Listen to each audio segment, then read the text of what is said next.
Right.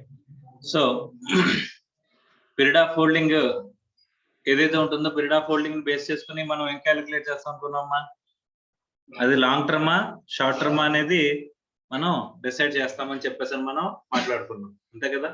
Right. So ఇప్పుడు ఆ period of holding అనేది స్పెషల్ కేసెస్, అంటే మనం కొన్నాము అమ్మాము, కొనడం మనమే కొన్నాము అమ్మడం మనమే అమ్మాము అంటే కనుక దాని తెలిసిన అంటే సెపరేట్ క్యాలిక్యులేషన్ పెద్దగా ఏమో కష్టపడాల్సిన అవసరం లేదు. కొన్న పీరియడ్ కి అమ్మిన పీరియడ్ కి మధ్యలో ఉన్న గ్యాప్ ని ఏమంటామమ్మా, పీరియడ్ ఆఫ్ హోల్డింగ్ అని చెప్పేసి అని చెప్తాం. దాంట్లో పెద్ద విశేషం ఏం లేదు.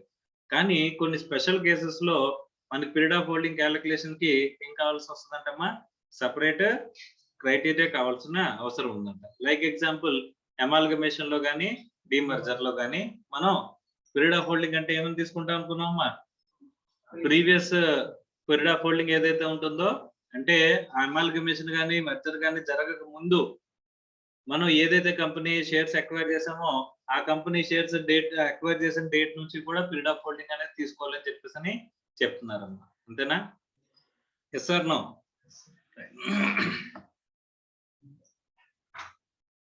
సో అలాంటి special cases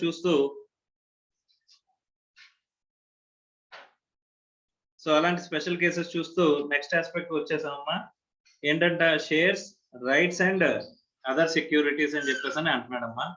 shares including rights issue and bonus shares అని చెప్పేసి అని అంటున్నాడు. ఓకే.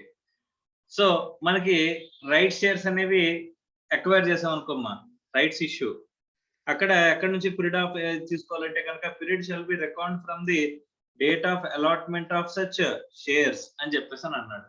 సార్ రైట్ షేర్స్ ఎందుకు ఇస్తారమ్మా, మరి రైట్ షేర్స్ ఎందుకు ఇస్తారు? Already your A share holder, additional గా మళ్ళీ ఫండ్ రైజ్ చేసేటప్పుడు ఫస్ట్ ఎవరిని అప్రోచ్ అవుతారు, ఎగ్జిస్టింగ్ షేర్ హోల్డర్స్ ని అప్రోచ్ అవుతారమ్మా.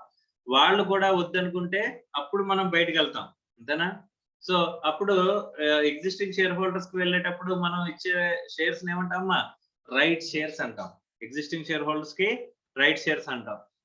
నాకు ఒక 1000 రైట్ మామూలు షేర్స్ ఉన్నందుకు ఎగనెస్ట్ గా నాకు రైట్ షేర్స్ కొనుక్కోవడానికి ఇంకో 200 షేర్స్ కొనుక్కోవడానికి నాకు రైట్స్ ఇష్యూ ఇచ్చారమ్మా. ఓకే. సో అలాంటప్పుడు నేను రైట్ షేర్స్ ఎక్వైర్ చేస్తే గనక నాకు ఆ రైట్ షేర్స్ ఎలా వచ్చాయమ్మా, బేస్డ్ ఆన్ ది ఒరిజినల్ షేర్సే కదా. అలాంటప్పుడు పీరియడ్ ఆఫ్ హోల్డింగ్ ఎక్కడి నుంచి తీసుకోవాలి, ఈ రైట్స్ ఇష్యూకి పీరియడ్ ఆఫ్ హోల్డింగ్ ఎక్కడి నుంచి తీసుకోవాలి అంటే ఎప్పుడైతే ఈ రైట్ షేర్స్ అలాట్మెంట్ వచ్చాయో అక్కడ నుంచి తీసుకోవాలని చెప్పేసి అని చెప్తున్నారు. అర్థమైందా? Is it clear are not? Right. అదే బోనస్ షేర్స్ అయితే మా రైట్ షేర్స్ కి బోనస్ షేర్స్ కి డిఫరెన్స్ చెప్పండి. రైట్ షేర్స్ కి బోనస్ షేర్స్ కి డిఫరెన్స్ అంటే బోనస్ లోనేమో అమౌంట్ ఏమి కలెక్ట్ చేయం, బట్ రైట్స్ ఇష్యూలో ఏమో మార్కెట్ వాల్యూ కంటే తక్కువకి కలెక్ట్ చేస్తాం కానీ మొత్తానికి కలెక్ట్ చేస్తాం, అంతే కదా. Yes or no? సో కావాలంటే రైట్స్ ని మనం అమ్మేసుకోవచ్చా, లేదా మనం అలాట్ చేసుకోవచ్చా, డబ్బులు పే చేసి అలాట్ చేయించుకోవచ్చా? ఎస్, రెండు చేసుకోవచ్చా. ఏదో రైట్స్ ని అమ్మేసుకోవచ్చు లేదా రైట్ షేర్స్ ని మనం ఎక్వైర్ చేసి తర్వాత అమ్ముకోవచ్చు, అంతేనా కదా. First preference will be given to the existing share holders will be called right shares. Bonus shares కానీ రైట్ షేర్స్ కానీ ఇష్యూ చేసినప్పుడు మనకి ఎక్కడి నుంచి పీరియడ్ తీసుకోమంటున్నాడమ్మా, అలాట్మెంట్ దగ్గర నుంచి. బోనస్ షేర్స్ అయితే బోనస్ షేర్స్ అలాట్మెంట్, అంతేగాని ఒరిజినల్ షేర్స్ నుంచి కాదు. అర్థమైందా? బోనస్ షేర్స్ వస్తే బోనస్ షేర్స్ యొక్క పీరియడ్ ఆఫ్ హోల్డింగ్ ఎక్కడి నుంచి స్టార్ట్ చేయమంటున్నాడమ్మా, నీకు ఒరిజినల్ షేర్స్ ఉన్నందుకు బోనస్ షేర్స్ వచ్చాయి కదా సార్, అందుకని ఒరిజినల్ షేర్స్ ఎప్పుడైతే కొన్నానో అక్కడి నుంచి నేను పీరియడ్ ఆఫ్ హోల్డింగ్ తీసుకుంటానంటే చెప్తున్నారా? అలా చెప్పట్లేదమ్మా. బోనస్ షేర్స్ ఎప్పుడైతే అలాట్ అయినాయో అక్కడి నుంచి తీసుకోమని చెప్పేసి అంటున్నారు. అలాగే రైట్ షేర్స్ నువ్వు ఎప్పుడు ఎక్వైర్ చేసావో అక్కడి నుంచి నువ్వు సేల్ చేసేంత వరకు ఉన్న పీరియడ్ ని పీరియడ్ ఆఫ్ హోల్డింగ్ కింద తీసుకోమని చెప్పేసి అని చెప్తున్నారంట. అర్థమైందా? Yes or no?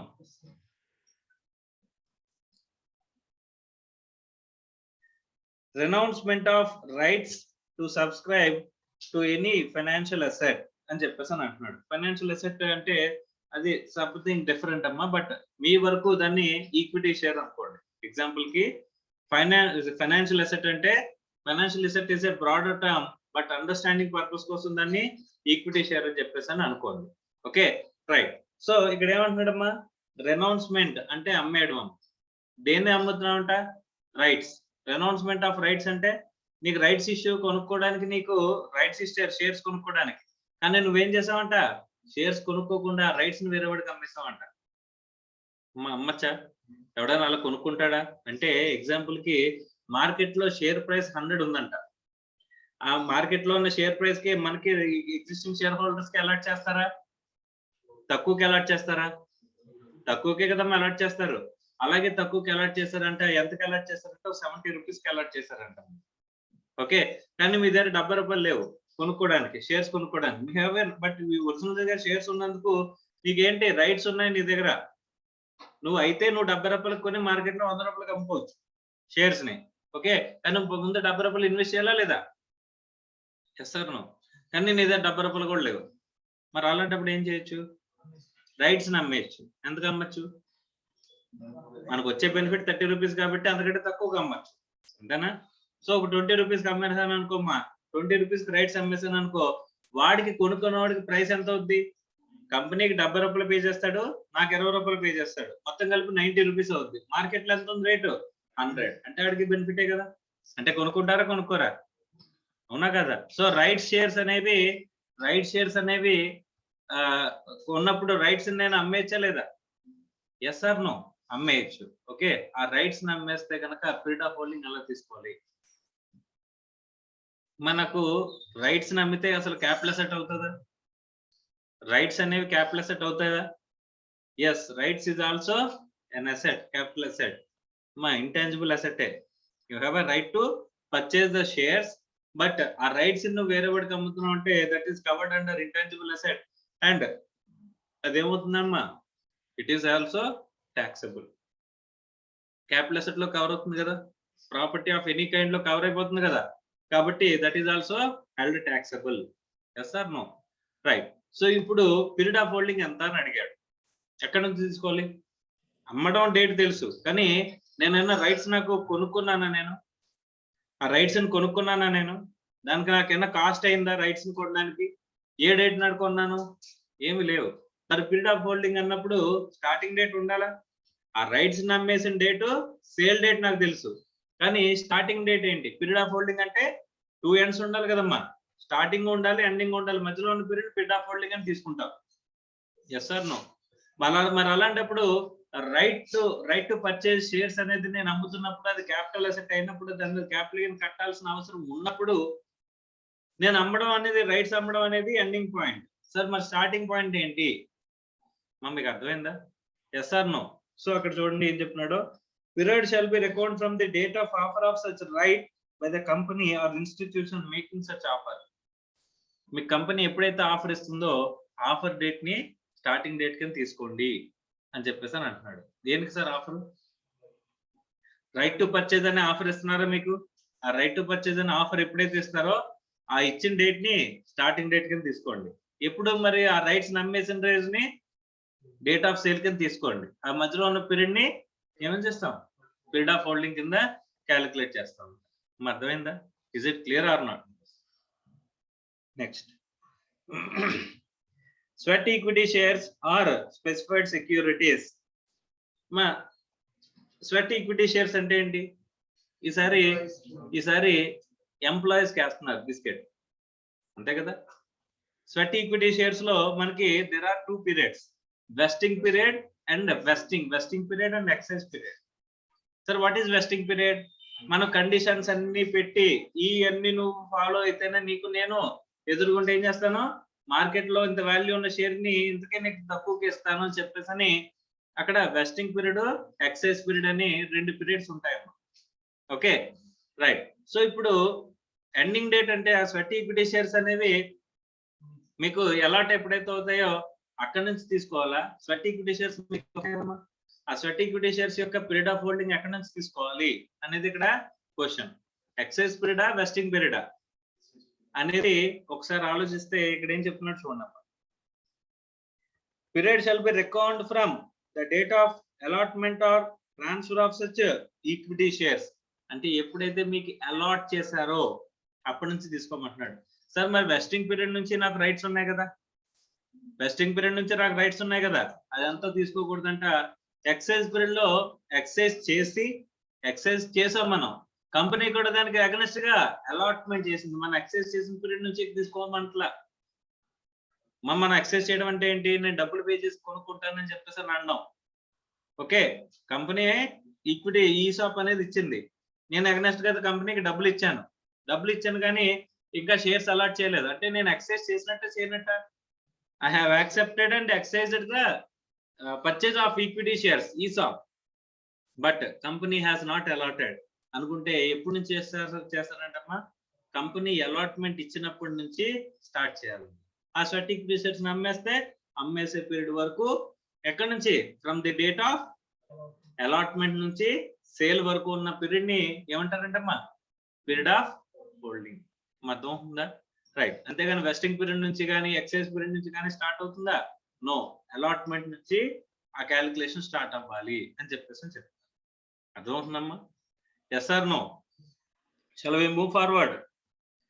Next, purchase of securities through stock exchanges అని చెప్పేసి అంటున్నాడమ్మా. స్టాక్ ఎక్స్చేంజ్ నుంచి మనం షేర్స్ పర్చేజ్ చేస్తే అని చెప్పేసి అంటున్నాడమ్మా. Okay, right sir. Stock exchange లో షేర్స్ పర్చేజ్ అనేది ఎలా జరుగుతుంది? స్టాక్ ఎక్స్చేంజ్ లో నేను వెళ్ళి డైరెక్ట్ గా ట్రేడ్ చేసేచ్చా? డిమాట్ అకౌంట్ ఓపెన్ చేశాను, ఆ డిమాట్ అకౌంట్ ఓపెన్ చేసిన డైరెక్ట్ గా నేను వెళ్ళి ట్రాన్సాక్షన్ చేసేచ్చా? ఖచ్చితంగా త్రూ ఏ బ్రోకర్ వెళ్ళాలా? ఖచ్చితంగా త్రూ బ్రోకర్ వెళ్ళాలా, అవసరం లేదా? ఎస్, ఆబ్వియస్ గా ఖచ్చితంగా త్రూ బ్రోకర్ అనే వాళ్ళు వెళ్ళాలి. అంటే broker is a person who is authorised to transact in a stock exchange. Okay, ఈ బ్రోకర్ కి ఏం చేస్తాడమ్మా? క్లయింట్స్ ని మెయింటైన్ చేసుకుంటాడు. ఆ క్లయింట్స్ అందరి డబ్బుల్ని తీసుకెళ్లి వాడు పర్చేజ్ చేస్తాడు షేర్స్ ని. ఓకే, డైరెక్ట్ గా నాకు ఈ కంపెనీ షేర్స్, ఇప్పుడు నాలాంటి వాళ్ళు 100 మంది రిలయన్స్ కంపెనీ కావాలన్నారు, లేదా అదానీ పవర్ కావాలన్నారు. ఇప్పుడు అదానీ పవర్ ఏమైందంటే కనుక మనం లాస్ట్ మంత్ 1 మంత్ క్రితం ₹1,00,000 పెడితే కనుక ఇప్పుడు ఎంత వస్తుందంటే 2 లక్షలు అయిపోయిందంట. మీరు ₹1,00,000 1 మంత్ బిఫోర్ పెట్టుంటే ఈ రోజున ఎంత అయింది? 2 lakhs, డబుల్ అమౌంట్ అయిపోయింది. ఓకే, సో ఇప్పుడు పెడితే నెక్స్ట్ మంత్ కి ఫోర్బుల్ అవుతుంది అని చెప్పేసి నేను ఇప్పుడు పెట్టమన్నానంట. ఓకే, నాకు లాంటి వాళ్ళు 10 మంది ఇన్వెస్టర్స్ అందరూ కలిపి కొనమని చెప్పేసి షేర్ ఖాన్ లేకపోతే ఎగ్జాంపుల్ కి అనమాట, అలా బ్రోకర్స్ ఉంటారు అనమాట, వాళ్ళ దగ్గరికి అప్రోచ్ అయితే వాడు ఏం చేశాడమ్మా? మన తరపున అక్కడ రిలయన్స్ అదానీ పవర్ షేర్స్ కొన్నాడంట. అర్థం అవుతుందా? అదానీ పవర్ షేర్స్ నా తరపున కొన్నాడంట. ఫస్ట్ కొనడం స్టాక్ ఎక్స్చేంజ్ లో ఎవరి పేరు మీద కొంటాడు? Sharekhan and suppose broker అనుకోమ్మా, షేర్ ఖాన్ నోట్ పేరు మీద కొంటాడు. ఓకే, సో వాడు మనకి ఏం చేస్తాడమ్మా? బ్రోకర్ నోట్ అనే ఒక నోట్ ద్వారా మనకి ట్రాన్స్ఫర్ చేస్తాడు. అర్థం అవుతుందా? మన డిమాట్ అకౌంట్ కి వాడు ఎప్పుడైతే ట్రాన్స్ఫర్ చేశాడో అప్పటి నుంచి పీరియడ్ ఆఫ్ హోల్డింగ్ స్టార్ట్ అవుతుందా? మన తరపున వాడు స్టాక్ ఎక్స్చేంజ్ లో కొంటాడు కదమ్మా, అక్కడి నుంచి మనకి ట్రాన్సాక్షన్ అదే మన పీరియడ్ ఆఫ్ హోల్డింగ్ స్టార్ట్ అవుతుందా అని చెప్పేసి అంటే మీరు జాగ్రత్తగా గమనిస్తే, మీరు బై అని చెప్పేసి ఆన్లైన్ లో కొడతారు కదమ్మా, కొట్టినప్పటి నుంచి కొట్టిన వెంటనే మీ అకౌంట్ లోకి, మీ డిమాట్ అకౌంట్ లోకి షేర్స్ వచ్చేస్తాయా?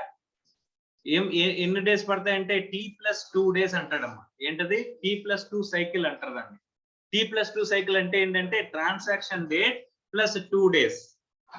మీరు బై అని అలా బటన్ కొట్టిన తర్వాత వెంటనే డిమాట్ అకౌంట్ లోకి షేర్స్ అకౌంట్ లో క్రెడిట్ అయిపోతాయా? అవ్వో. మీరు బై కొట్టగానే మీ తరపున వాడు కొంటాడు ఆ రోజున, కానీ మీ డిమాట్ అకౌంట్ లోకి ఎప్పుడు వస్తాయి? బ్రోకర్ నోట్ ద్వారా 2 days తర్వాత వస్తాయంట. అర్థమైందా? T+2 సైకిల్ అంటారు దాన్ని. Is it clear or not? Yes or no? So ఆ T+2 సైకిల్ ఏదైతే ఉందో ఆ T+2 సైకిల్ అనేది రన్ అవుతుందంట. ఇప్పుడు పీరియడ్ ఆఫ్ హోల్డింగ్ అనేది ఎక్కడి నుంచి స్టార్ట్ అవుతుంది చెప్పండి? మనం బై అని కొట్టినప్పుడు నా తరపున కొన్నాడాడు, కానీ ఎవరి పేరు మీద ఉన్నాయి అప్పుడు షేర్స్? బ్రోకర్ పేరు మీద ఉంటాయి.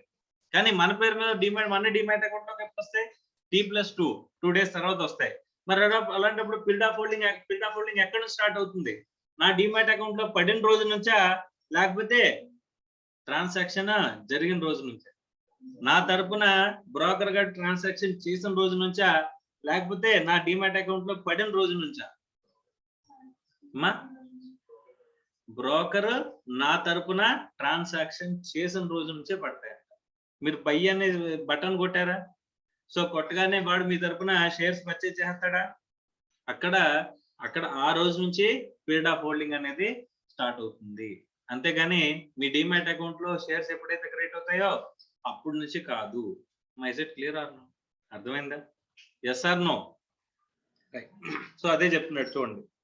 Period of holding shall be record from the date of purchase of securities by the broker on behalf of the assessee. On behalf of the assessee. Is it clear are not? T+2 cycle అంటే అర్థమైందమ్మా? Yes or no? Purchase of securities through transaction between the parties themselves. అంటే sir stock exchange లో transaction చేయట్లేదు sir. అమ్మా stock exchange లో నువ్వు ఎవరి దగ్గర నుంచి కొంటావు నీకు తెలుసా? బయ్యని కొడతావు, ఎవడమ్ముతాడు తెలుసా నీకు అయ్యి? So party to party identification ఉంటుందా? ఉండదు. ఉండనప్పుడు నీ తరపున బ్రోకర్ ఎప్పుడైతే పర్చేజ్ చేస్తాడో ఆ రోజు నుంచి తీసుకుంటామని చెప్పేసి అనుకున్నావు. అలా కాకుండా నేను స్పెసిఫిక్ గా ఈ పర్సన్ ఐడెంటిఫై చేసి ఆయనకి నేను షేర్స్ అమ్ముతున్నాను అనుకోమ్మా, మరి అప్పుడు పరిస్థితి ఏంటి? నేను నా షేర్స్ నా దగ్గర ఉన్నాయి, నమ్మే పర్సన్ ఎవరికో తెలుసు, లేదా నేను కొనే పర్సన్ ఎవరి దగ్గర నుంచి కొంటున్నానో తెలుసు. డైరెక్ట్ గా పార్టీ టు పార్టీ ట్రాన్స్ఫర్ అనుకుంటే అప్పుడు ఎక్కడి నుంచి స్టార్ట్ అవుతుందంటే మా period of holding. Period shall be reckoned from the date of contract of sale declared by the parties. ఎప్పుడైతే కాంట్రాక్ట్ ఆఫ్ సేల్ అనేది పార్టీస్ మధ్య వస్తుందో అక్కడ నుంచి స్టార్ట్ అవుతుంది అని చెప్పేసి అంటున్నాడు. ఇక్కడ కూడా కాంట్రాక్ట్ అంటే డిమాట్ అకౌంట్ లో పడిన డేట్ తీసుకోవట్లే. ఇక్కడ కూడా మీరు కాంట్రాక్ట్ ఆఫ్ సేల్ ఎప్పుడైతే ఎంటర్ అవుతారో ఆటోమేటిక్ గా దాని మీద ఏమవుద్ది? ఓనర్షిప్ అనేది ట్రాన్స్ఫర్ అయిపోద్ది. కాబట్టి అక్కడ నుంచి పీరియడ్ ఆఫ్ హోల్డింగ్ అనేది తీసుకోమంటున్నాడు. అర్థం ఉందా?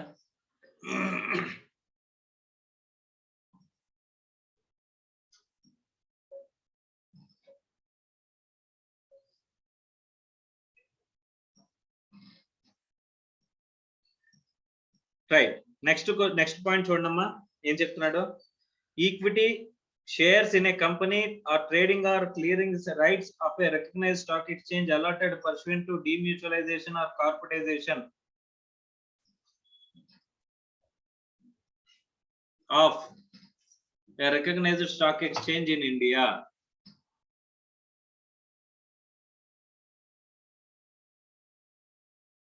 రైట్ అమ్మా, స్టాక్ ఎక్స్చేంజ్ గురించి ఒక చిన్న పాయింట్ చెప్పుకోవాలి మనం. స్టాక్ ఎక్స్చేంజ్ ఇంతకు ముందు ఎలా ఉండేది అంటే కనుక లైక్ ఒక ఏఓపి కింద, ఒక బిఓఐ కింద, bodies of individual association of persons కింద ఉండేదంట. అంటే ఇక్కడ ఒక ఆథరైజ్డ్ పర్సన్స్ ఉంటారు, వాళ్ళు మాత్రమే మన తరపున ఇప్పుడు షిఫ్ట్ను ఎప్పుడైనా ఒక ఈ లేటెస్ట్ గా ఒక సిరీస్ వచ్చిందమ్మా. సో అక్కడ ఏంటంటే ఒక స్టాక్ ఎక్స్చేంజ్ ఉంటది. స్టాక్ ఎక్స్చేంజ్ లో బ్రోకర్స్ అందరు కలిపి ఇప్పుడు కూర్చుని ఏం చేసుకుంటూ ఉంటారు, వాళ్ళ తరపున వాళ్ళ క్లయింట్స్ తరపున పర్చేజ్ సేల్ నోట్స్ రాసుకుంటా ఉంటారు, అరుచుకుంటా ఉంటారు. ఒకటి అరుస్తూ ఉంటాడు, రిలయన్స్ షేర్ 100 రూపాయలు అని చెప్పి. లైక్ మార్కెట్, సెకండరీ మార్కెట్, షేర్ల మార్కెట్ ఎలాగే దొరుకుతుందో అలాగే అక్కడ షేర్స్ మార్కెట్ అన్నమాట. సో ఇలాగా మనకి సేల్ చేస్తూ ఉంటారు అనమాట, అరుస్తూ ఉంటారు. ఆ ప్లేస్ ని కంప్యూటర్ సిస్టమ్స్ రీప్లేస్ చేసే తర్వాత ఇప్పుడు ఎవరో కూడా అక్కడ షేర్ మార్కెట్ లో వెళ్ళిన తర్వాత అలాగా అరవరమ్మ. ఓకేనా? రైట్. సో ఇంతకు ముందు అలా జరిగేదమ్మా. ఓకే. తర్వాత బాంబే స్టాక్ ఎక్స్చేంజ్ కి తిరుగు లేకుండా ఉండేది. ఎలా ఉండేది? బాంబే స్టాక్ ఎక్స్చేంజ్ అంటేనే చాలా పెద్ద మార్కెట్ అన్నమాట. So government wants to regulate it and ఏం చేసిందంటే బాంబే స్టాక్ ఎక్స్చేంజ్ కి ఆపోజిట్ గా నేషనల్ స్టాక్ ఎక్స్చేంజ్ తీసుకొచ్చిందంట. Okay. So NSC, national stock exchange. ఈ నేషనల్ స్టాక్ ఎక్స్చేంజ్ తీసుకొచ్చిన తర్వాత సెబీ అనే దాన్ని ఒకటి ఫామ్ చేసి సెబీలో ప్రతి స్టాక్ ఎక్స్చేంజెస్ అన్ని కూడా ఏమవ్వాలి, లిస్ట్ అవ్వాలి అని చెప్పేసి రికగ్నైజ్ చేసుకోవాలి అని చెప్పేసి ఒక కండిషన్ పెట్టిందంట. ఆ సెబీ రెగ్యులేషన్స్ లో ఫస్ట్ రెగ్యులేషన్ ఏంటంటే that should be a company, public limited company అయి ఉండాలి అని చెప్పేసి అన్నారంట. ఏమై ఉండాలి? పబ్లిక్ లిమిటెడ్ కంపెనీ అయి ఉండాలి అని చెప్పేసి చెప్పారంట. Is it clear are not? Right. ఇలా పబ్లిక్ లిమిటెడ్ కంపెనీ అయి ఉండాలన్నప్పుడు ఇప్పుడు మనకు ఆల్రెడీ ఒక అసోసియేషన్ ఉంది కదా, అసోసియేషన్ ఎందులో మార్చాలి? కంపెనీలోకి కన్వర్ట్ చేయాలి. అంతేనా? Yes or no? సో అలాంటప్పుడు ఇక్కడ చూడండి ఏమంటున్నాడు. Equity shares in a company or trading or clearing rights of a recognised stock exchange allotted pursuant of demutualization or corporatization of a recognized stock exchange in India. అంటే డిమ్యూచువలైజేషన్ or corporatisation అనేది చేయడం కోసం ఏవైతే మీకు షేర్స్ అలాట్ చేశారో, ఎవరికి allot చేశారంటమ్మా, ఇంతకుముందు ఈ ట్రేడింగ్ ఆర్ క్లియరింగ్ రైట్స్ ఎవరెవరికైతే ఉంటాయో వాళ్ళందరికీ షేర్స్ అలాట్ చేస్తారంట. ఏంటిది? షేర్స్ అలాట్ చేస్తారంట. ఓకే, సో ఆ షేర్స్ అలాట్ చేస్తే గనక అలా షేర్స్ అలాట్ చేసిన వాళ్ళకి అక్కడ పీరియడ్ ఆఫ్ హోల్డింగ్ ఎక్కడి నుంచి తీసుకోవాలి అని చెప్పేసానంటే, కంపెనీ ఫామ్ అయినప్పటి నుంచా, లేకపోతే ఆల్రెడీ స్టాక్ ఎక్స్చేంజ్ ఎప్పటి నుంచో ఉంటుంది కదమ్మా. ఎప్పటి నుంచో ఉన్నప్పుడు అలా ట్రేడింగ్ రైట్స్ క్లియరింగ్ రైట్స్ అనే వాళ్ళ దగ్గర ఎప్పటి నుంచో ఉన్నాయి కదా. Yes or no? సో దానికి అగనెస్ట్ గానీ ఇప్పుడు ఏం చేశారు, షేర్స్ అనేవి అలాట్ చేశారు కదా. అలాంటప్పుడు పీరియడ్ ఆఫ్ హోల్డింగ్ ఎక్కడి నుంచి వచ్చినట్టు నాకు అంటే, ఒరిజినల్ గా నాకు ఏమున్నట్టమ్మా, ట్రేడింగ్ ఆర్ క్లియరింగ్ రైట్స్ ఉండడం వల్ల నాకు ఇక్కడ షేర్స్ అలాట్మెంట్ వచ్చింది. అలాంటప్పుడు ఈ షేర్స్ యొక్క పీరియడ్ ఆఫ్ హోల్డింగ్ ఎక్కడి నుంచి తీసుకోవాలమ్మా? ఈ షేర్స్ ఏమన్నా నేను కొనుక్కున్నానా? నేను కొన్నదేంటి? ట్రేడింగ్ రైట్స్, క్లియరింగ్ రైట్స్ నేను కొన్నాను, అంతేనా? Yes or no? Right. So ఇప్పుడు చూడండి అమ్మా, period for which the person who was member of a recognised stock exchange immediately prior to the demutualization or corporatization shall be included అని చెప్పేసి అంటున్నాడు. అంటే షేర్ స్టాక్ ఎక్స్చేంజ్ లో company incorporation, stock exchange company కింద incorporate అయినప్పటి నుంచి కాదు, అంతకు ముందు వాడికి ఏవైతే రైట్స్ ఉంటాయో అక్కడి నుంచి ఏం చేయమంటున్నాడమ్మా, పీరియడ్ ఆఫ్ హోల్డింగ్ అనేది తీసుకోండి అని చెప్పేసి అని చెప్తున్నాడు. ఏ షేర్స్ కి? Shares allotted against demutualisation or corporatisation of a కంపెనీకి సంబంధించింది. A company? Recognised stock exchange in India. అర్థమైందా? నెక్స్ట్ చెప్పు. స్టార్టింగ్ పీరియడ్ ఎక్కడి నుంచి తీసుకోవాలి అని చెప్పేసాను. Next, units of a business trust which was allotted by the trust to the transferor in exchange of the shares of a special purpose vehicle, SPV అంటాడమ్మా. SPV అంటే special purpose vehicle. Okay, so ఎబ్రివేషన్లు అయితే నన్ను అడగలేదమ్మా. ఇప్పుడు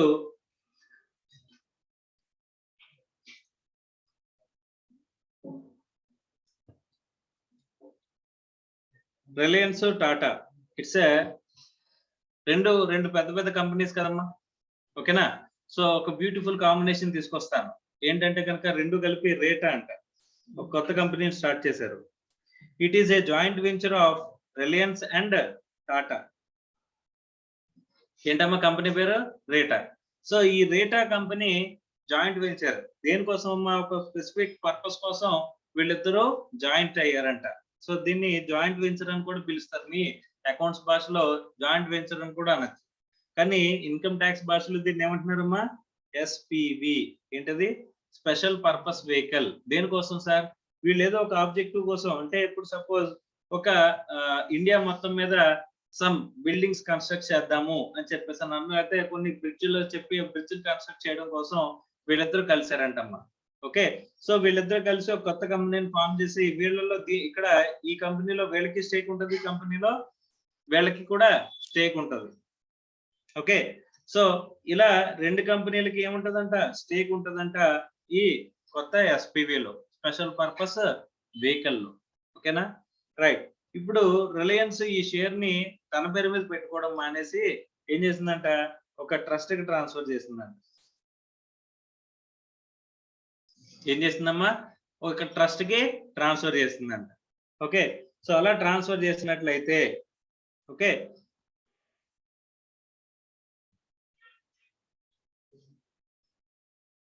ఈ trust ఏం చేస్తుందమ్మా? Against ఈ shares ఇక్కడికి ఇచ్చేసినందుకు వీళ్ళకి ఏం అలాట్ చేస్తుందంట? యూనిట్స్ అలాట్ చేస్తుంది. ఏంటి అలాట్ చేస్తుందమ్మా? యూనిట్స్ అలాట్ చేస్తుందంట. Is it clear are not? Reliance company ఒక ట్రస్ట్ ఫామ్ చేసి ఆ ట్రస్ట్ కి ఏం చేసింది? ఈ స్పెషల్ పర్పస్ వెహికల్ యొక్క షేర్స్ ని పంపించేసింది. పంపించేస్తే ఆ స్పెషల్ పర్పస్ వెహికల్ ఏం చేసిందంట? ఆ కంపెనీకి యూనిట్స్ అలాట్ చేసిందంట.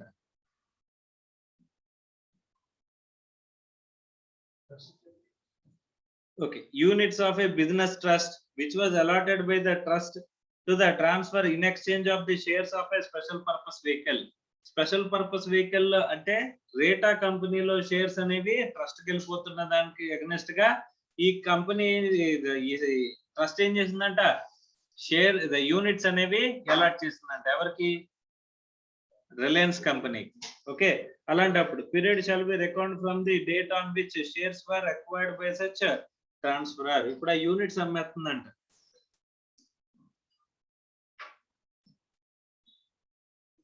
ఇప్పుడు ఏం జరుగుతుందమ్మా, ఆ యూనిట్స్ అనేవి సేల్ చేస్తున్నారంట. ఎవరు సేల్ చేస్తున్నారు? రిలయన్స్ ఆ యూనిట్స్ ని అమ్మేస్తున్నప్పుడు. ఓకే, సో పీరియడ్ ఎక్కడి నుంచి తీసుకోవాలంటమ్మా? స్పెషల్ పర్పస్ వెహికల్ లో షేర్స్ కి అగెనెస్ట్ గానే కదమ్మా ఈ యూనిట్స్ వచ్చాయి. నాకు యూనిట్స్ ఇప్పుడు యూనిట్స్ ని బిజినెస్ ట్రస్ట్ కి ట్రాన్స్ఫర్ చేసి అక్కడ నుంచి ఆ యూనిట్స్ అమ్మేస్తుందంట. ఎవరు? రిలయన్స్. అమ్మేస్తున్నప్పుడు యూనిట్స్ అమ్ముతున్నప్పుడు పీరియడ్ ఆఫ్ హోల్డింగ్ ఎక్కడి నుంచి తీసుకోవాలి? యూనిట్స్ కి. ఆ యూనిట్స్ ఎలా వచ్చాయి? అగెనెస్ట్ ఎస్పీవి యొక్క షేర్స్ ఇవ్వడం ద్వారా. అలాంటప్పుడు ఎస్పీవి యొక్క షేర్స్ ఎప్పుడైతే అలాట్మెంట్ అయినాయో అక్కడ నుంచి మనం ఏం చేయాలంటమ్మా, పీరియడ్ ఆఫ్ హోల్డింగ్ అనేది తీసుకోవాలి అని చెప్పేసి చెప్తున్నారు. అర్థమవుతుందా? Is it clear are not? SPV form అయినప్పుడు ఈక్విటీ షేర్స్ ఉంటాయా? ఎవరికి అలాట్ అయినాయి? ఫస్ట్ రిలయన్స్ కి అలాట్ అయినాయి. ఆ రిలయన్స్ ఏం చేసింది?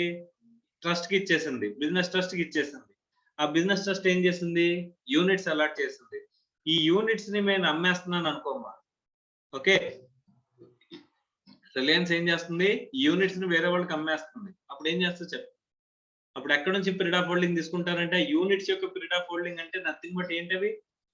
షేర్స్ ఆఫ్ ఎస్పీవీ కదమ్మా. Yes sir no? సో ఈ యూనిట్ షేర్స్ ఆఫ్ ఎస్పీవీ ఎప్పుడైతే కొన్నామో అప్పటి నుంచి మనం పీరియడ్ ఆఫ్ హోల్డింగ్ అనేది తీసుకోవాలి అని చెప్పేసి చెప్తారు. Is it clear are not? అర్థమైందా? అర్థం కాలేదా? Next, shares or debentures of a company which becomes the property of the SSE in the circumstances mentioned in 4710 అని చెప్పేసి అంటున్నాడమ్మా. Conversion of bonds or debentures into shares or debentures of a same company అని చెప్పేసి అంటున్నాడు. అమ్మా ఏమంటున్నాడమ్మా? Conversion of bonds or debentures అంతేనా? Conversion of bonds or debentures into shares or debentures of a same company అంటున్నాడు. Okay sir, నేను shares కొన్నాను sir, sorry నేను డిబెంచర్స్ కొన్నాను సార్. కంపెనీలో ఏం కొన్నానంటమ్మా? డిబెంచర్స్ కొన్నానంట. ఆ డిబెంచర్స్ కొని అవి ఏ డిబెంచర్స్? కన్వర్టబుల్ డిబెంచర్స్ అంట. ఏ డిబెంచర్స్? కన్వర్టబుల్ డిబెంచర్స్ అంట. ఆ సర్టెన్ పీరియడ్ అయిపోయిన తర్వాత అవి ఇందులో మారిపోతాయి. కన్వర్టబుల్ డిబెంచర్స్ అంటే ఈక్విటీ షేర్స్ లోకి మారిపోతాయి కదమ్మా. అలా మారిన తర్వాత నేను షేర్స్ అమ్ముతున్నానంట. అలా మారిన తర్వాత నేను ఏం అమ్ముతున్నాను? షేర్స్ అమ్ముతున్నానంట. మరి పీరియడ్ ఆఫ్ హోల్డింగ్ ఎలా తీసుకుంటాం? పీరియడ్ ఆఫ్ హోల్డింగ్ ఎక్కడ నుంచి తీసుకుంటాం? డిబెంచర్స్ కొన్నప్పటి నుంచా, లేకపోతే ఈక్విటీ షేర్స్ దానికి అగెనెస్ట్ గా వచ్చినప్పటి నుంచా అనేది ఇక్కడ చెప్తున్నాడమ్మా. చూడండి ఏం చెప్పాడు చూడండి. Period shall be included from the period shall include period for which bond or debenture stock or deposit certificate as the case may be held prior to conversion. ఆ కన్వర్షన్ జరగడానికి ముందు మీకు ఎంతైతే హోల్డ్ చేస్తున్నారో, మీకు అర్థమవుతుందా? ఆ కన్వర్షన్ జరగడానికి ముందు ఏ పీరియడ్ అయితే హోల్డ్ చేస్తున్నారో ఆ పీరియడ్ కూడా మనం ఏం చేయాలంట? ఇంక్లూడ్ చేయాలి. అర్థమైందా? Is it clear are not? అంటే డిబెంచర్స్ షేర్స్ లోకి మార్చేసినప్పుడు షేర్స్ అమ్ముతున్నాం మనం. అలాంటప్పుడు పీరియడ్ ఆఫ్ హోల్డింగ్ ఎక్కడి నుంచి వస్తుంది? డిబెంచర్స్ అలాట్మెంట్ అప్పటి నుంచి కూడా మనకి పీరియడ్ ఆఫ్ హోల్డింగ్ అనేది కలిపి తీసుకోవాలంట. అర్థమైందా? Next, equity shares of a company which becomes the property of the SSE in the circumstances mentioned in 4710B. Conversion of preference shares into equity shares.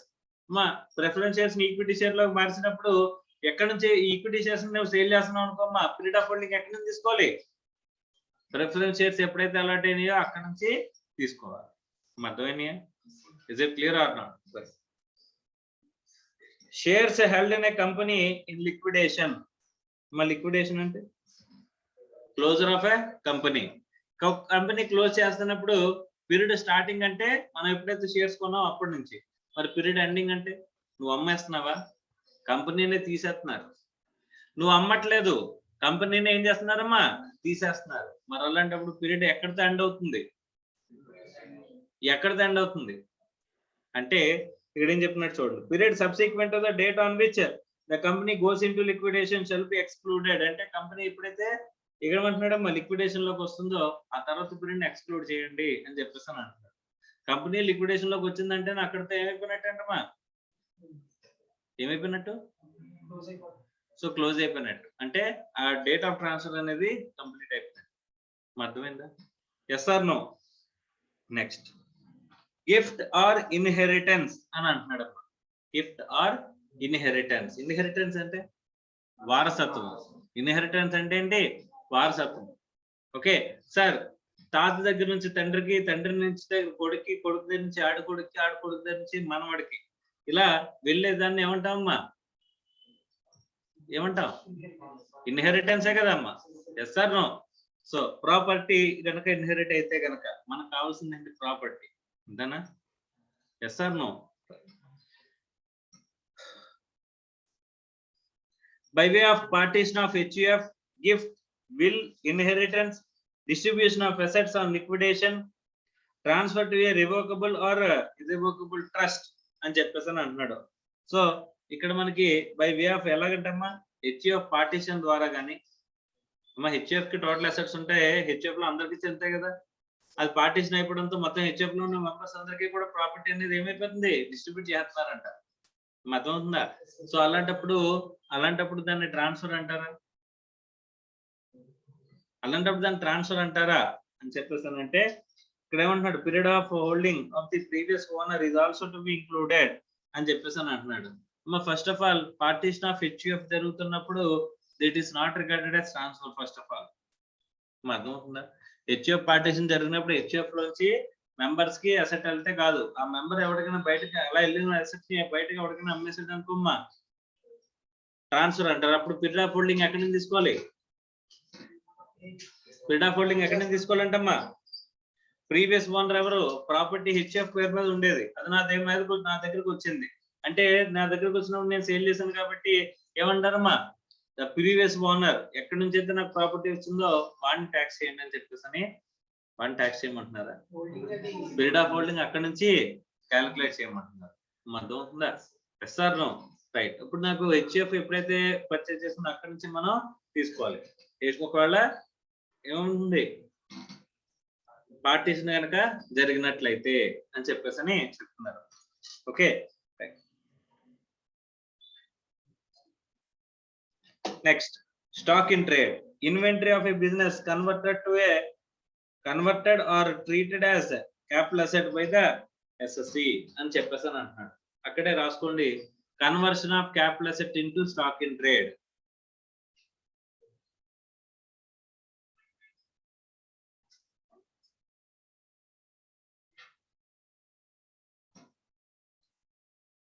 Sorry, ఇక్కడ stock in trade ని ఇక్కడ asset కింద convert చేస్తున్నాం. ఇక్కడ ఏంట్రా convert చేస్తున్నాం? Inventory of a business is converted or treated as capital asset. ఇన్వెంటరీని ఏం చేస్తున్నాం అమ్మా? క్యాపిటల్ అసెట్ కింద ట్రీట్ చేస్తున్నాం. Period from the conversion of date of conversion or treatment of as a capital asset shall be considered అని చెప్పేసి అని అంటున్నాడు. అమ్మ ఇక్కడ పీరియడ్ ఆఫ్ హోల్డింగ్ అంటే ఎక్కడి నుంచి తీసుకుంటాడంటమ్మా? కన్వర్షన్ ఎప్పుడైతే జరిగిందో అక్కడ నుంచి స్టార్ట్ చేస్తున్నాడు. అలాంటి అసెట్ నువ్వు అమ్మితే ఎప్పుడు అమ్మాడో అప్పటి వరకు ట్యాక్స్ చేస్తాడు. అర్థమైందా? Is it clear are not? Next, in case of capital asset declared under the income declaration scheme 2016 being an immovable property, if the date of acquisition is evidenced by the deed registered with any authority of a state government అని చెప్పేసి అంటున్నాడు. దేని గురించి మాట్లాడుతున్నాడమ్మా? Income declaration scheme, IDS అని చెప్పేసి అంటారమ్మా. 2016 ఈ IDS property అయితే కనుక ఎక్కడ నుంచి తీసుకోమంటున్నాడమ్మా? Then the period for which such property is held shall be reckoned from the date on which such property is acquired. ఎప్పుడైతే కొన్నావో అక్కడ నుంచి డేట్ తీసుకుంటాం, కానీ నువ్వు IDS లో ఇన్కమ్ ట్యాక్స్ వాళ్ళకి డిక్లేర్ చేసిన పీరియడ్ నుంచి తీసుకుంటావా? నువ్వు ఎప్పటి నుంచి అయితే కొన్నావో అప్పటి నుంచి తీసుకుంటావు period of. In any other case, ఏదైనా అదర్ కేసు లో ఏమని చెప్పినాడమ్మా? Then the period of which such a asset is held shall be record from the June 1st, 2016 అని చెప్పేసాను అంటున్నాడు. మిగతా కేసులు ఏం తీసుకోవాలంటమ్మా 1st June 2016 తీసుకోమని చెప్పేసి చెప్తున్నారు. సో ఒకసారి టోటల్ గా ఆ టేబుల్ ఆ పైన ఉన్న ఇప్పటివరకు చెప్పుకున్న కాన్సెప్ట్ ఒకసారి చదవండి అమ్మా. చదివిన తర్వాత అక్కడ ఒక మధ్యలో 2 ఇల్లస్ట్రేషన్స్ ఉన్నాయి కదా, ఆ ఇల్లస్ట్రేషన్స్ చేయండి.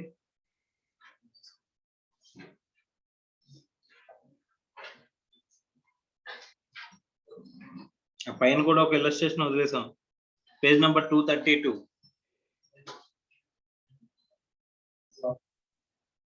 రైట్. సో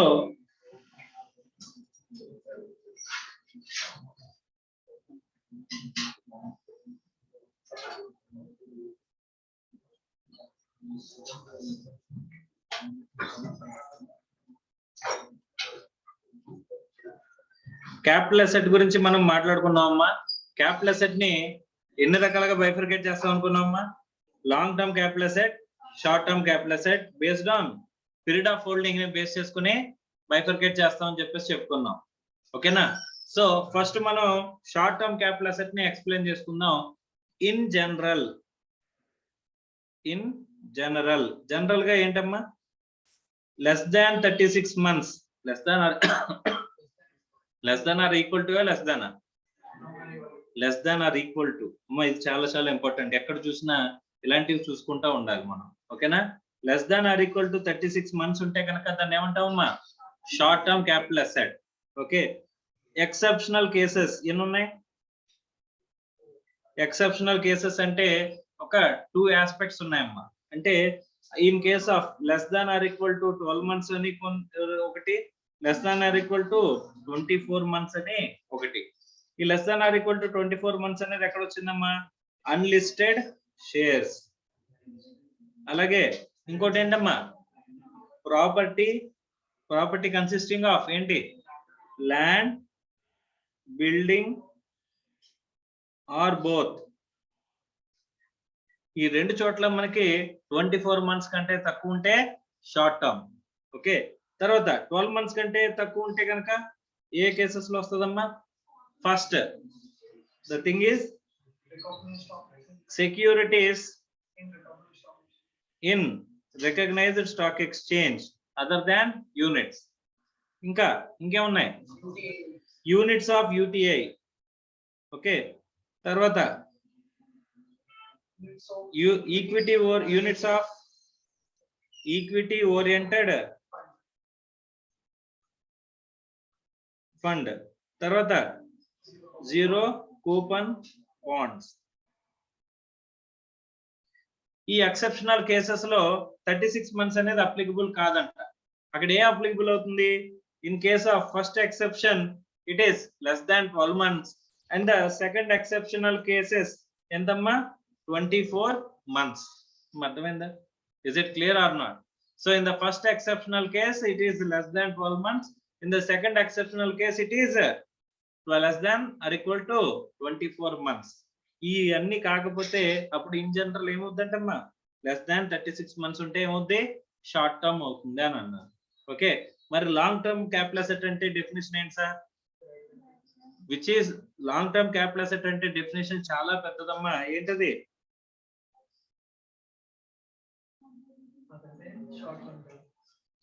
సో ఇదే చాలా పెద్ద డెఫినేషన్. ఏంటది? Other than short term capital asset. అంటే ఇక్కడ షార్ట్ టర్మ్ క్యాపిటల్ అసెట్ లోకి డెఫినేషన్ లోకి రాలేదు అంటే అదంతా ఏమవుతుంది? లాంగ్ టర్మ్ క్యాపిటల్ అసెట్ లోకి వస్తుందంట. అర్థమైందా? So it's very simple. ఎందుకు సార్ ఇలా మనం లాంగ్ టర్మ్ షార్ట్ టర్మ్ అని చెప్పేసి బైఫర్కేట్ చేస్తున్నాం? ఎందుకంటే లాంగ్ టర్మ్ కి షార్ట్ టర్మ్ కి కాస్ట్ ఆఫ్ ఎక్విజిషన్ లో డిఫరెన్సియేషన్ ఉంది. లాంగ్ టర్మ్ అయితే కనుక cost of acquisition cost of improvement place లో ఏమొస్తుంది? Indexed cost of acquisition, indexed cost of improvement అనేది వస్తుంది. అర్థమైందా? Yes or no? So transactional sequence లో మనం మాట్లాడుకున్నాం కదా.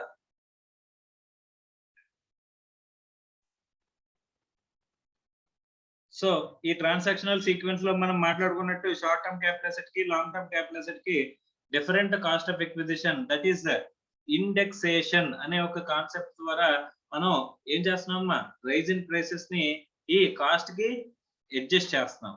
అర్థమవుతుందా? ఇస్ ఇట్ క్లియర్ అవుతున్నా? So this is total with respect to capital asset అంట. క్యాపిటల్ అసెట్ అయిపోగానే మనం ఏం చూడాలనుకున్నామమ్మా, మా క్యాపిటల్ అసెట్ అయితే సరిపోతుందా? టాక్సిబుల్ క్యాపిటల్ రిసీట్ వచ్చేస్తుందా? ట్రాన్స్ఫర్ డెఫినేషన్ కూడా సాటిస్ఫై చేయాలా అంటే ఎస్, ట్రాన్స్ఫర్ డెఫినేషన్ కూడా సాటిస్ఫై చేయాలని. Sir what is transfer? ఏంటమ్మా, what is transfer? And transfer includes what?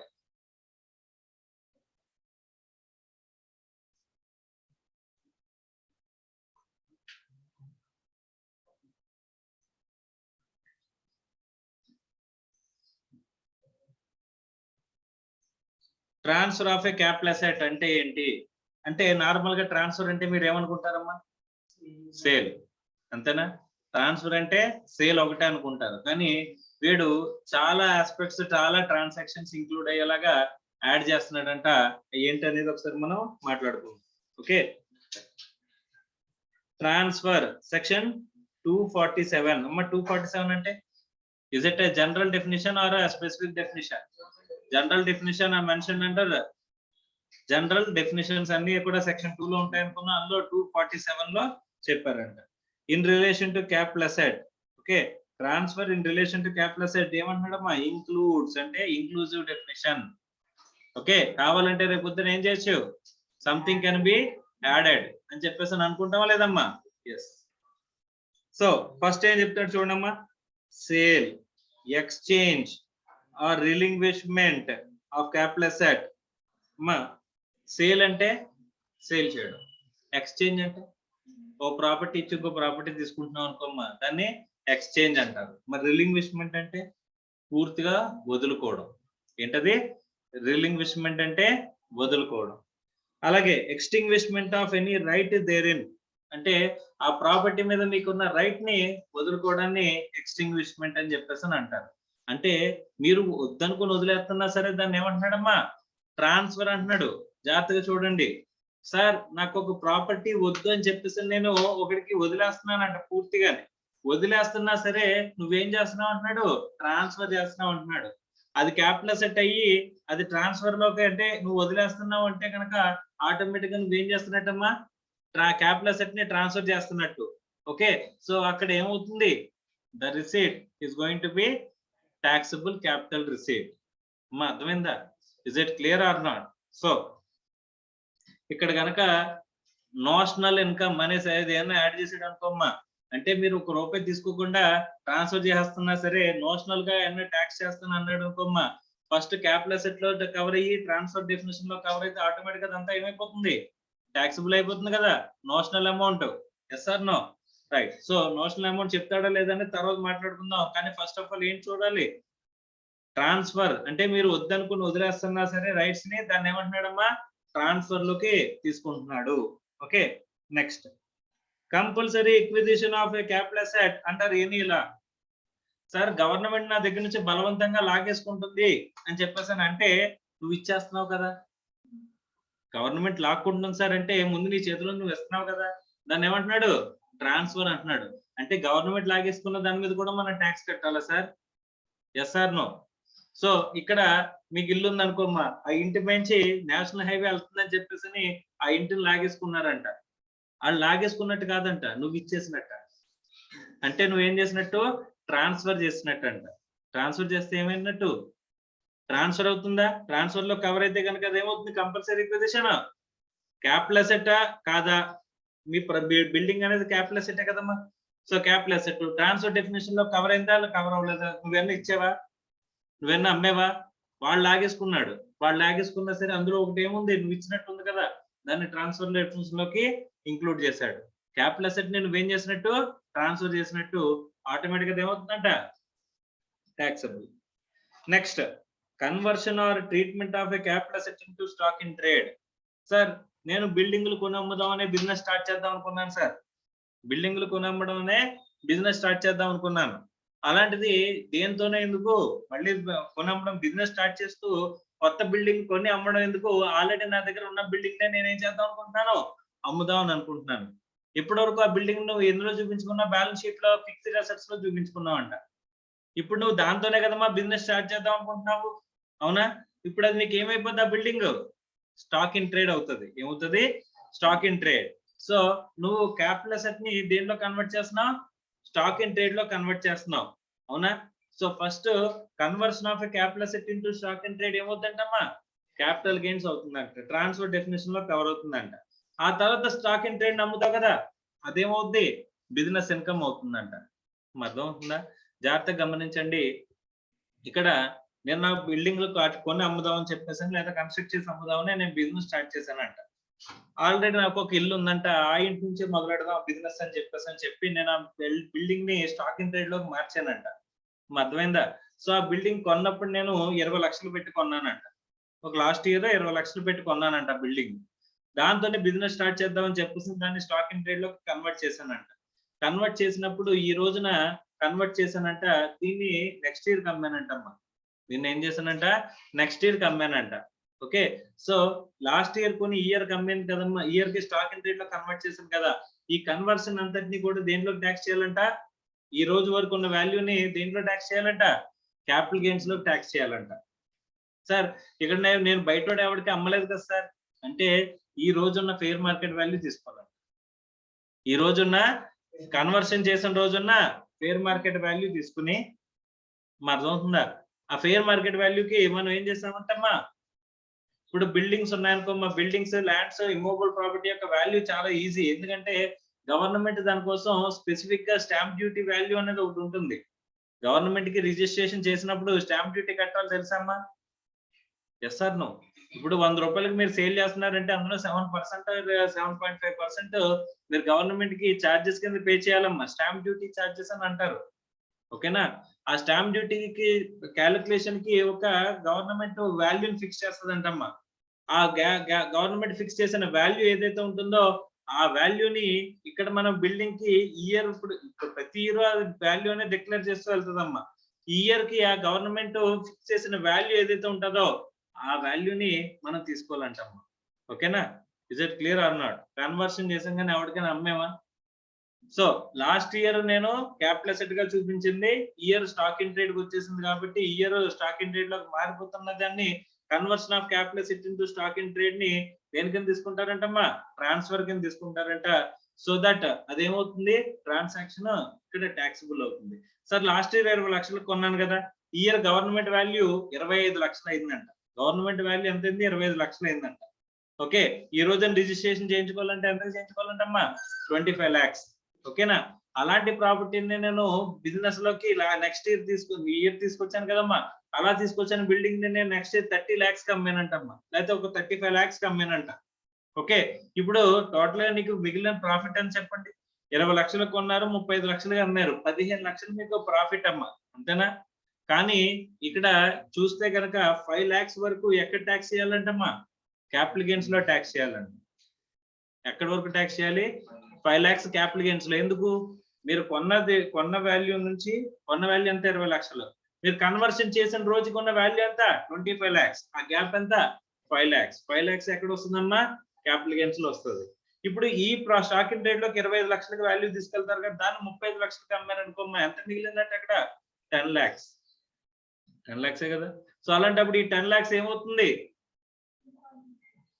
పీజీబీపీలో tax అవుతుంది. ఎక్కడ ట్యాక్స్ అవుతుందమ్మా? పీజీబీపీలో ట్యాక్స్ అవుతుంది. అర్థమైందా? మీ బుక్స్ లో స్టాక్ ఇన్ ట్రేడ్ అని ఎంత చూపించుకుంటారమ్మా? 20 lakhs 25 lakhs? 25 lakhs. ఎందుకంటే 5 lakhs ని మీరు ఏం చేయాలి? క్యాపిటల్ గెయిన్స్ కి ట్యాక్స్ కట్టాలి. అర్థమైందా? Is it clear are not? Yes or no? First of all capital asset ని స్టాక్ ఇన్ ట్రేడ్ లోకి కన్వర్ట్ చేయడాన్ని ఏమంటారంటమ్మా? ట్రాన్స్ఫర్ కింద అంటారంట. సార్ ఒకవేళ స్టాక్ ఇన్ ట్రేడ్ ని క్యాపిటల్ అసెట్ లోకి మారిస్తే, స్టాక్ ఇన్ ట్రేడ్ ని క్యాపిటల్ అసెట్ లోకి మారిస్తే మీకు అర్థమవుతుందా? క్యాపిటల్ అసెట్ ని స్టాక్ ఇన్ ట్రేడ్ లోకి కన్వర్ట్ చేసినప్పుడు క్యాపిటల్ గెయిన్స్ అని అన్నారు కదా, ట్రాన్స్ఫర్ డెఫినేషన్ లో కవర్ అయిందని. స్టాక్ ఇన్ ట్రేడ్ అంతకు ముందు ఎక్కడ ఉంటది? నేను ఇప్పటివరకు బిల్డింగ్లు కొని అమ్మడం అనే బిజినెస్ లో ఉన్నానమ్మా. ఇంకా చిరాకు వచ్చి బిజినెస్ ఆపేద్దాం అనుకుంటున్నాను నేను. అలాంటప్పుడు బిల్డింగ్స్ నా దగ్గర మిగిలిపోయిన ఎందులో ఉంటాయి? స్టాక్ ఇన్ ట్రేడ్ లో ఉంటాయి. స్టాక్ ఇన్ ట్రేడ్ దేంట్లో కన్వర్ట్ చేస్తున్నాను? క్యాపిటల్ అసెట్ లో కన్వర్ట్ చేస్తున్నాను. అలాంటప్పుడు conversion of stock in trade into capital asset ఎందులోకి వస్తుంది? అంటే ఏం అమ్మేస్తున్నట్టమ్మా, ఎక్కడి నుంచి పోతుంది? బిజినెస్ స్టాక్ నుంచి పోతుంది కదా. అలాంటప్పుడు ఆ ట్రాన్సాక్షన్ ఎందులో కవర్ అవుతుంది? PGBP లో కవర్ అవుతుంది. మా జాగ్రత్తగా గమనించాలి. Conversion of capital asset into stock in trade is covered under transfer under capital gains లో కవర్ అయితే, అదే స్టాక్ ఇన్ ట్రేడ్ నుంచి క్యాపిటల్ అసెట్ లో కన్వర్ట్ చేస్తే కనుక that is covered under PGBP. అర్థం అవుతుందా? Yes or no? Next, maturity or redemption of a zero coupon bond. మరి జీరో కూపన్ బాండ్ అంటే ఇందాక మాట్లాడుకున్నాం మనం. జీరో కూపన్ బాండ్ అంటే కూపన్ రేట్ జీరో, అంటే ఇంట్రెస్ట్ రేట్ జీరో. ఓకేనా? ఇంట్రెస్ట్ రేట్ అంతా జీరో. సో అలాంటి జీరో కూపన్ బాండ్ ఏదైనా కనుక మీరు రిడమ్షన్ చేస్తున్నట్లయితే, ఆ రిడమ్షన్ అంటే రిడమ్షన్ లో చేస్తే 100 రూపాయలకి మీరు 100 రూపాయలు తీసుకుంటారు. ఒక ఎగ్జాంపుల్ కి 80 రూపాయలకి ఇష్యూ ప్రైస్ అయితే కనుక రిడమ్షన్ ప్రైస్ ఎంత ఉంటుందమ్మా? 100. సో ఎప్పుడైతే రిడమ్ చేస్తారో ఆ రిడమ్షన్ ని కానీ లేకపోతే మెచ్యూరిటీ అవ్వడాన్ని కానీ ఏమంటాడంటమ్మా? ట్రాన్స్ఫర్ అంటాడంట. జీరో కూపన్ బాండ్స్ మెచ్యూరిటీలోకి రావడం కానీ మీరు వెళ్ళి రిడమ్షన్ చేయడం కానీ చేస్తే దాన్ని ఏమంటాడంట? ట్రాన్స్ఫర్. సో దట్ అక్కడ ట్రాన్స్ఫర్ జరిగితే కనుక ఏం చేయాలి? You are liable for the tax. ఏ tax? Capital gains tax. Next, any transaction involving allowing of the possession of any immobile property to be taken or retained or part performance of the contract in the nature of section 53A of the Transfer of Property Act అని చెప్పేసి అంటున్నారు. అమ్మా ఇది already house ప్రాపర్టీలో మనం మాట్లాడుకున్నాం అమ్మా, allowing the possession. ఇప్పుడు నేను మీకు ఏం చేశానంటే కనుక ఒక బిల్డింగ్, ఈ బిల్డింగ్ అమ్ముతానని చెప్పానమ్మా. అమ్ముతానన్నప్పుడు మీరు దానికి సంబంధించిన కన్సిడరేషన్ మొత్తం పే చేస్తారు. Part of the consideration or పూర్తి కన్సిడరేషన్ పే చేస్తారు. ఇప్పుడు ఈ బిల్డింగ్ 1 కోటి రూపాయలకి అమ్ముతానన్నానమ్మా మీకు. మీరు 1 కోటి రూపాయలు ఇచ్చేసారు నాకు డబ్బులు. మీరు ఈ బిల్డింగ్ పొసెషన్ కూడా తీసేసుకున్నారు. అలాంటప్పుడు మీరు ఏం జరిగినట్టు ఇక్కడ? రిజిస్ట్రేషన్ జరగల కానీ పొసెషన్ ట్రాన్స్ఫర్ అయిపోయింది కదా. Yes or no? అంటే లీగల్ ఓనర్షిప్ ట్రాన్స్ఫర్ అవ్వకపోయినా దీన్ని ఏమని భావిస్తాడంటే ట్రాన్స్ఫర్ ఆఫ్ ప్రాపర్టీ యాక్ట్ లో ట్రాన్స్ఫర్ కిందే భావిస్తాడంట. మా you are liable for the capital gains tax or not? Yes. అర్థమైందా? Next, any transaction whether by way of acquiring shares in any or by way of becoming a member of a cooperative society, company or other association of person, or by way of a agreement or agreements in any other manner which the effect of transferring or enabling the enjoyment of any movable property. అమ్మా ఇక్కడ మనం house property చెప్పేటప్పుడు capital gains లో ఒకసారి మళ్ళీ ఇదే చెప్తానని చెప్పాను, గుర్తుందో లేదో కానీ. ఇప్పుడు ఒక అసోసియేషన్ లో మెంబర్ గా ఉన్నాను నేను. అలా మెంబర్ గా ఉన్నందుకు అసోసియేషన్ ఏం చేస్తుంది? నాకు ప్రాపర్టీ అలాట్ చేసింది. నేను 50 లక్షలు పెట్టి ఆ అసోసియేషన్ లో డబ్బులు కట్టానమ్మా. అసోసియేషన్ ఏం చేసింది? నాకులాగా 3 కట్టారు. అసోసియేషన్ ఏం చేసింది? 3 ప్రాపర్టీలు కొన్నది 50 లక్షలతోటి. ఒక్కొక్కరు 50 లక్షలు ఇస్తే ఒక్కొక్క 50 లక్షలతోటి 3 ప్రాపర్టీలు కొన్నది. అందులో మెంబర్స్ అయినందుకు ఆ ప్రాపర్టీలో తన పేరు మీద ఉంటే ఆ ప్రాపర్టీస్ ని ఏం చేసింది? ఒక్కొక్కరికి అలాట్ చేసింది మెంబర్స్ కి. అమ్మా ఇక్కడ మనం డీమ్డ్ ఓనర్ కాన్సెప్ట్ లో మాట్లాడుకున్నాం అమ్మా. సొసైటీ ఏమో ఇప్పుడు ఆ సొసైటీ ఫామ్ చేసాం కదా, సొసైటీ ఓనరా మనం ఓనరా? అందులో మెంబర్ ఓనరా అంట. మెంబర్ ఓనరా లేకపోతే సొసైటీ ఓనరా? లీగల్ ఓనర్షిప్ సొసైటీ దగ్గర ఉంటుంది, కానీ డీమ్డ్ ఓనర్షిప్ ఎవరి దగ్గర ఉంటుంది? మెంబర్ దగ్గర ఉంటది. అలాంటప్పుడు ఈసారి నేను ఏం చేశానంటే ప్రాపర్టీ ట్రాన్స్ఫర్ చేయకుండా మెంబర్షిప్ ట్రాన్స్ఫర్ చేశానంట. మెంబర్షిప్ ట్రాన్స్ఫర్ చేస్తే ఆటోమేటిక్ ఇండైరెక్ట్ గా ఏం ట్రాన్స్ఫర్ చేస్తున్నట్టమ్మా? ప్రాపర్టీ ట్రాన్స్ఫర్ చేస్తున్నట్టే కదా. ఈ సొసైటీలో మెంబర్ గా ఉన్నందుకే కదా ఈ ప్రాపర్టీ వచ్చింది నాకు. ఈ మెంబర్షిప్ లేకపోతే ఈ సొసైటీలో ఈ బిల్డింగ్ నా దగ్గర ఉంటుందా? సో కాబట్టి ఇక్కడ నేను నా మెంబర్షిప్ ఇచ్చేయడంతో కొత్త వాడు ఏం చేస్తాడు? మళ్ళీ ఈ సొసైటీలో మెంబర్ అవుతాడు. వాడు ఏం చేస్తాడు? ఈ ప్రాపర్టీని ఎంజాయ్ చేస్తాడు. అవునా కదా? సో అలాంటప్పుడు మెంబర్షిప్ నమ్మడం అన్నా ప్రాపర్టీ నమ్మడం అన్నా ఒకటే కదా. Yes or no? అందుకోసం ట్రాన్స్ఫర్ డెఫినిషన్ లో ఆ మెంబర్షిప్ ట్రాన్స్ఫర్ ని కూడా ఇంక్లూడ్ చేసి మాట్లాడుతున్నాడు అంట. Is it clear are not? Yes or no? మనం డీమ్డ్ ఓనర్ కాన్సెప్ట్ లో ఆ సొసైటీని మెంబర్ గా తీసుకున్నామా, సొసైటీని ప్రాపర్టీ ఓనర్ గా తీసుకున్నామా, లేకపోతే మెంబర్ ని ప్రాపర్టీ ఓనర్ గా తీసుకున్నామా? మెంబర్ ని ప్రాపర్టీ ఓనర్ గా తీసుకున్నాం. అంతేకాకుండా మెంబరు ఇంకో మెంబర్ కి ఇంకొకటికి ఈ మెంబర్షిప్ ట్రాన్స్ఫర్ చేస్తే ఆ కొనుక్కున్న వాడిని ఏమనుకున్నామమ్మా? ప్రాపర్టీ ఓనర్ కింద మనం రికగ్నైజ్ చేసాం. అంటే వీడు ఏం చేసినట్టు? మెంబర్షిప్ ని ట్రాన్స్ఫర్ చేయడం ద్వారా ప్రాపర్టీని ట్రాన్స్ఫర్ చేసినట్టుగా మనం భావించాం. కాబట్టి మెంబర్షిప్ ని ట్రాన్స్ఫర్ చేయడం అంటే ఇక్కడ ప్రాపర్టీని ట్రాన్స్ఫర్ చేసినట్టే. కాబట్టి క్యాపిటల్ గెయిన్స్ వస్తుందా రాదా? ఎంచక్కా వస్తుందంట. ఎందుకంటే ట్రాన్స్ఫర్ డెఫినేషన్ లోకి అది కూడా ఇంక్లూడ్ చేశాడంట. అర్థమవుతుందా? సో క్యాపిటల్ అసెట్ చూసాం, తర్వాత ట్రాన్స్ఫర్ డెఫినేషన్ చూసాం. ట్రాన్స్ఫర్ అంటే ఏమేమి ఇంక్లూడ్ అవుతాయి చూసాం. ఇంకా ఏం చూడాలమ్మా? ట్రాన్స్ఫర్ లోంచి ఏమి ఎక్స్క్లూడ్ అవుతాయో మనం చూడాలంట. ఆ ట్రాన్స్ఫర్ నుంచి ఏమి ఎక్స్క్లూడ్ అవుతాయో చూస్తే కనుక ఆ తర్వాత మనం ఈ క్యాపిటల్ గెయిన్స్ క్యాలిక్యులేషన్ లోకి మనం అడుగు పెట్టచ్చు. అర్థమవుతుందా? ఏమేమి చూస్తున్నాం అంటే ఒక సీక్వెన్స్, ట్రాన్సాక్షనల్ సీక్వెన్స్ మన బ్రెయిన్ లో ఉండాలి. క్యాపిటల్ అసెట్ చూసాం, క్యాపిటల్ అసెట్ లో long term capital asset, short term capital asset చూసాం. తర్వాత ట్రాన్స్ఫర్ డెఫినేషన్ కి వచ్చాం.